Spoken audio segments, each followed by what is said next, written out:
Assalamualaikum warahmatullahi wabarakatuh. Perkenalkan, nama saya Rian Tama Ibnu Agil dengan NIM 232101030005. Di sini saya akan mempresentasikan makalah yang berjudul Teori Belajar Humanisme dan Penerapannya dalam Pembelajaran. Langsung saja memasuki materi yang pertama, yaitu tentang definisi teori belajar humanisme. Teori belajar humanisme mendefinisikan belajar sebagai jasmani dan rohani yang bertujuan untuk memaksimalkan proses perkembangan. Teori humanistik menekankan pada pembentukan kepribadian secara keseluruhan. Perkembangan terjadi melalui proses pembelajaran yang meliputi perubahan kebiasaan, kemampuan, sikap, dan keterampilan. Inti dari teori humanisme adalah keyakinan bahwa individu memiliki hak pilihan atas kehidupan dan perilaku mereka, dengan hak yang melekat untuk mengembangkan sikap dan kepribadian mereka. Keberhasilan belajar ini diukur dari bagaimana pemahaman mendalam siswa terhadap diri dan lingkungannya, dengan tujuan akhir pencapaiannya yaitu aktualisasi diri yang maksimal. Pandangan teori humanisme bahwa belajar bertujuan untuk menjadikan manusia selayaknya manusia. Teori humanisme ini berupaya mengerti tingkah laku belajar menurut pandangan peserta didik, bukan dari pandangan pengamat. Menurut teori humanisme, pembelajaran mencapai keberhasilan bila siswa memperoleh pemahaman yang mendalam baik tentang lingkungannya maupun dirinya sendiri. Teori pembelajaran ini berupaya memahami pola perilaku dari sudut pandang pelajar, bukan dari sudut pandang pengamat eksternal. Pendidik dalam kerangka ini bertujuan untuk memfasilitasi pengembangan diri siswa dengan membantu mereka mengenali keunikan mereka sebagai individu dan mengungkap potensi yang melekat dalam diri mereka. Kemudian materi yang kedua yaitu B, yaitu tentang tujuan belajar menurut aliran humanisme. Menurut teori humanisme, tujuan pembelajaran adalah untuk menumbuhkan humanisasi individu. Keberhasilan proses belajar diukur dari pemahaman siswa terhadap lingkungan sekitar dan dirinya sendiri, dengan tujuan akhir tercapainya aktualisasi diri. Teori pembelajaran ini berupaya untuk belajar dari sudut pandang pembelajar dan bukan dari sudut pandang pengamat eksternal. Teori ini menganjurkan pendekatan berpikir induktif, memprioritaskan pembelajaran berdasarkan pengalaman, dan memerlukan keterlibatan siswa secara aktif. Pembelajaran berbasis teori humanistik sangat cocok untuk materi yang berpusat pada pengembangan kepribadian, kesadaran moral, transformasi sikap, dan analisis fenomena masyarakat. Indikator keberhasilan pendekatan ini meliputi perasaan puas dan antusias siswa keterlibatan proaktif mereka dalam kegiatan pembelajaran, dan perubahan sukarela dalam proses berpikir, perilaku, dan sikap mereka. Menurut teori humanistik, tujuan belajar adalah untuk memanusiakan manusia. Proses belajar dianggap berhasil jika si pelajar memahami lingkungannya dan dirinya sendiri. Untuk materi yang ketiga, yaitu yang C, yaitu tentang kelebihan dan kekurangan teori belajar humanisme. Satu kelebihan, kelebihannya yaitu membantu dalam membentuk karakter seseorang, mengubah sikap, dan membimbing hati nurani menuju perbaikan. Kemudian, dua, khususnya berlaku untuk konten pendidikan mengenai pengembangan kepribadian, kesadaran moral, modifikasi sikap, dan analisis kejadian-kejadian di masyarakat. Yang ketiga yaitu menumbuhkan suasana belajar yang mengedepankan rasa saling menghormati dan mendorong kebebasan berpendapat. Kemudian kekurangan dari teori belajar humanisme, yaitu penerapan teori ini menimbulkan tantangan dalam dinamika belajar mengajar. Yang B, teori ini mungkin tidak cocok untuk siswa yang menunjukkan tingkat aktivitas rendah atau pasif. Yang ketiga yaitu siswa yang kurang aktif atau pasif mungkin merasa tertinggal dalam perjalanan pembelajaran dan memahami materi karena perasaan malu atau takut yang menghalangi kesedihan mereka untuk bertanya. Kemudian materi yang keempat yaitu tentang ciri-ciri belajar menurut aliran humanisme. Ciri-ciri belajar menurut aliran humanisme yaitu yang pertama, satu, menghargai dan memelihara pengalaman individu. Yang kedua yaitu mengatasi kebutuhan psikologi. Yang ketiga yaitu memprioritaskan pertumbuhan pribadi. Yang keempat yaitu menjunjung tinggi rasa hormat terhadap individualitas. Yang kelima yaitu pendidik sebagai fasilitator. Yang keenam yaitu menciptakan lingkungan belajar inklusif didorong oleh pendekatan humanistik. Lanjut materi yang E, yaitu tentang prinsip-prinsip belajar humanisme. Di sini ada banyak prinsip-prinsip yang diterangkan, yaitu siswa merupakan partisipasi aktif dalam proses pembelajaran, bukan sekedar penerima ilmu yang pasif. Beberapa prinsip teori pembelajaran humanistik antara lain, yaitu yang pertama, kecenderungan bawaan untuk belajar ada pada manusia. Kedua, pembelajaran paling efektif bila siswa menganggap materi pelajaran relevan dengan tujuan mereka. Yang ketiga yaitu pembelajaran memerlukan perubahan persepsi diri.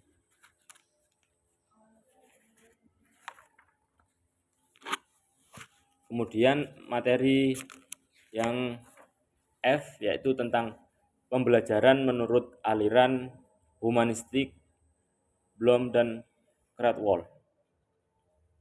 Benjamin Bloom dan David Krathwohl menekankan fokus yang cermat pada apa yang harus dicapai individu sebagai tujuan pembelajaran setelah pengalaman pendidikan.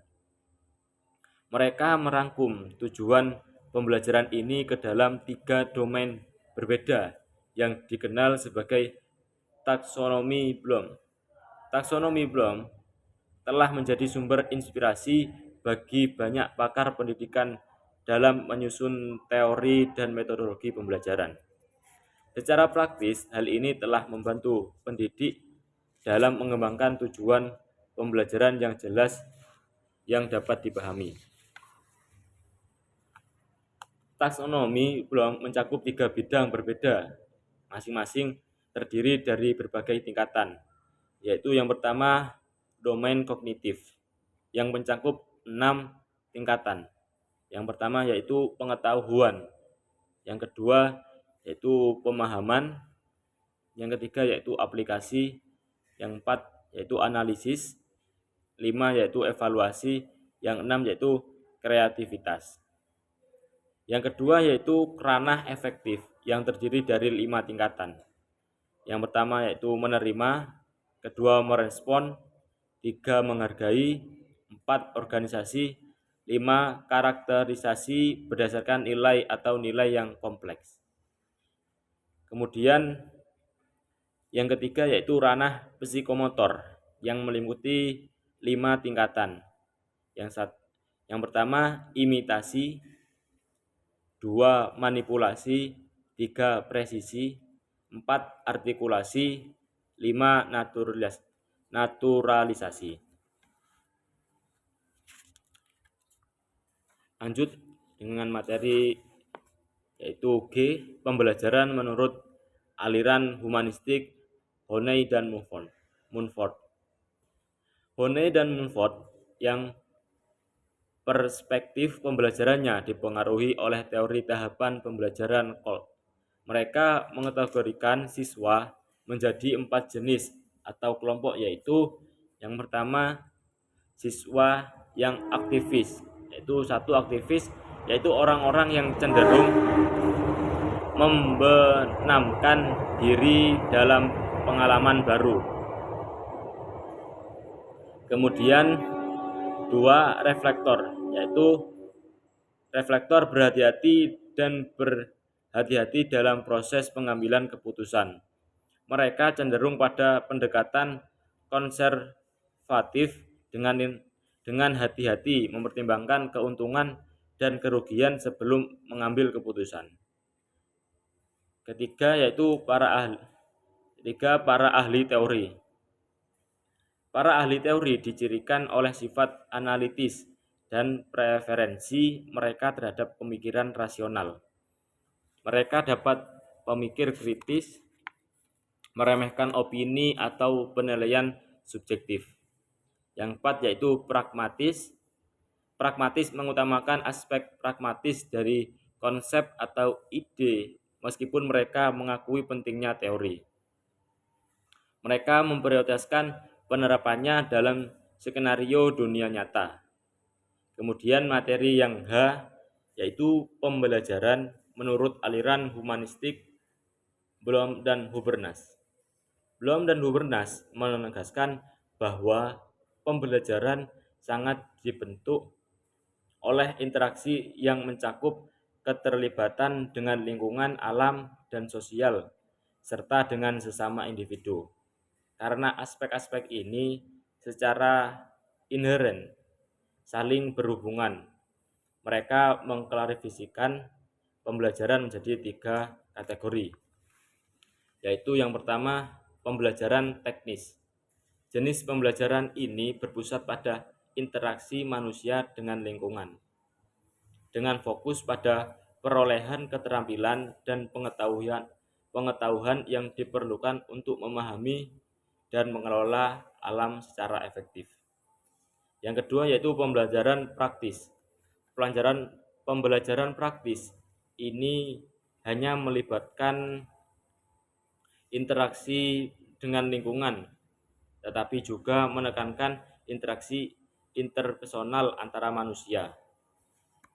Pada tahap ini, siswa memahami lingkungan bukan sekedar konsep abstrak, melainkan kaitannya dengan kepentingan dan interaksi manusia.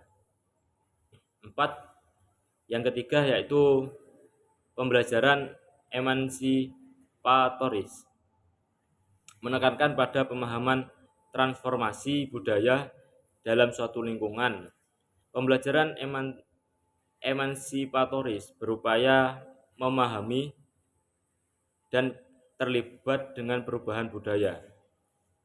Yang keempat yaitu dalam prakteknya teori humanistik mendorong siswa untuk menggunakan pendekatan berpikir induktif. Berpindah dari contoh spesifik ke konsep yang lebih luas, dari pengalaman konkret ke prinsip abstrak, dan dari kejadian khusus ke prinsip umum. Kemudian materi yang I, yaitu pembelajaran menurut aliran humanistik Charles Roger. Roger menganjurkan pendekatan pendidikan di mana siswa tidak dipaksa, melainkan diperdayakan untuk belajar secara mandiri. Beliau menekankan pentingnya siswa mampu membebaskan diri untuk menentukan pilihannya sendiri dan bertanggung jawab atas pilihan tersebut. Pendidikan berperan sebagai fasilitator dan bukan sebagai pengarah. Roger menyoroti prinsip-prinsip pembelajaran humanistik sebagai berikut.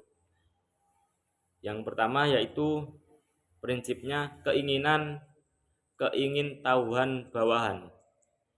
Kecenderungan alami untuk belajar melekat pada manusia, didorong oleh rasa ingin tahu bawaan tentang dunia dan fenomenanya. Kedua, pembelajaran yang bermakna. Pentingnya pembelajaran terletak pada kebermaknaannya bagi individu, baik aktif atau tidak. Individu termotivasi untuk berpartisipasi dalam aktivitas yang memiliki makna pribadi bagi mereka. 3 yaitu belajar tanpa paksaan. Yang 4 yaitu pembelajaran yang diprakarsai sendiri. 5 yaitu pembelajaran dan adaptasi. Kemudian materi yang J yaitu pembelajaran menurut aliran humanistik menurut Abraham Maslow. Maslow mengusulkan hierarki kebutuhan dimulai dengan kebutuhan fisiologi paling mendasar yang berpuncak pada kebutuhan estetika tingkat tertinggi. Kebutuhan fisiologis seperti makanan, hidrasi, istirahat, dan reproduksi adalah yang utama penting untuk kelangsungan hidup. Setelah kebutuhan ini terpenuhi, individu mencari kebutuhan rasa aman, termasuk kesehatan fisik dan keselamatan dari bahaya. Selanjutnya, muncul kebutuhan akan rasa memiliki dan cinta, yang meliputi keinginan akan persahabatan, ikatan kekeluargaan, dan afiliasi kelompok.